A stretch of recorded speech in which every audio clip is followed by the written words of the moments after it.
Hey everyone, it's Summer and we're back for another book review, and this one right here is going to be Working with the Fairies, Magic Spells, Potions, Recipes to Attract and See Them by Anna Franklin.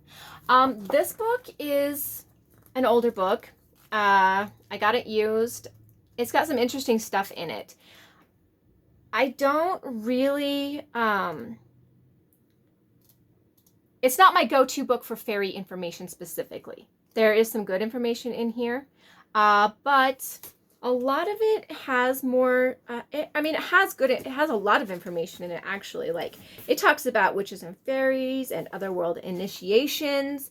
It talks about the fae folk dwellings, like doorways, hearths, gateways, bridges, fords, wells, all that kind of stuff. So a lot of that stuff is really fascinating, really interesting to me, and has some good information in it. But as far as like a go-to fairy all thing, I wouldn't use this one specifically for that. What I'll probably reference this book for mostly is going to be some of the magic related to it. Let's see if I can find something to show you. Let's see. Sorry, it's going to take me just a minute. I know that I just saw something in here talking about it. Moon and sun oil. Like, in this, it talks about like when to do it. Like, at the first waxing moon, take 13 white rose petals and put them in a glass jar. Cover them with almond oil. Place the jar outside each night for 3 nights. Do not let the light of the sun touch it at any point. Pour off the oil into a clean jar and bury the rose petals beneath an apple tree.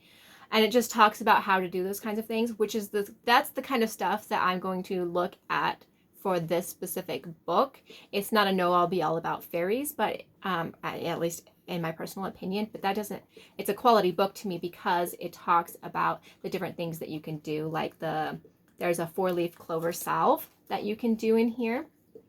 And then they have potions to help you see fairies, like the thyme tea, the violet tea, the clary sage tea, and it talks about what you need for it. I don't know that that'll necessarily actually help you see fairies. I guess it's all in what you truly believe. Personally, I think you can see fairies if you want to. It has nothing to do with what tea you drink or what you look through, honestly. Then it talks about the different kinds of like incense that might attract fairies, which is kind of cool. I like that aspect of it. It's got an elf blot ritual in here, which is interesting. The Anglo-Saxons left offerings called blots of meat and milk in an ancient burial mounds for the elves. They did this to solicit healing, to ask for plentiful harvests. In Sweden, there were large community festivals to honor the elves and ask them for good harvests. And it goes on to talk about like the little prayer to say, and then it's got an elf friend ceremony that goes with it that talks a lot about it. And then there's Spirit of the Year, and it talks about the wheel of the year, like Imbolc, which I found some pretty good information in on this because at the time of reading this, I didn't know a whole lot. It talks about the vernal equinox. It talks about May Eve, midsummer. It's got Halloween in here, the midwinter solstice, the new year, those kinds of things. Then it talks about fairy plants. It's got the different kind of plants that are related in a sense to fairy, and communicating with the spirit of your garden, which I thought was really cute, actually. That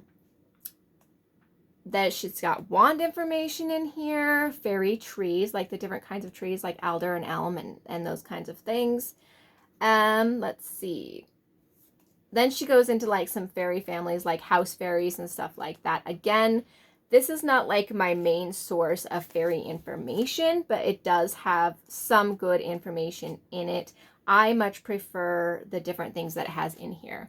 It's got some elemental stuff working with fairies, like how to make a thunderstorm talisman or charging it, which is kind of cool. There's a rainmaking spell. There's a rainwater protection. There's scrying bowls. There's fairy dew.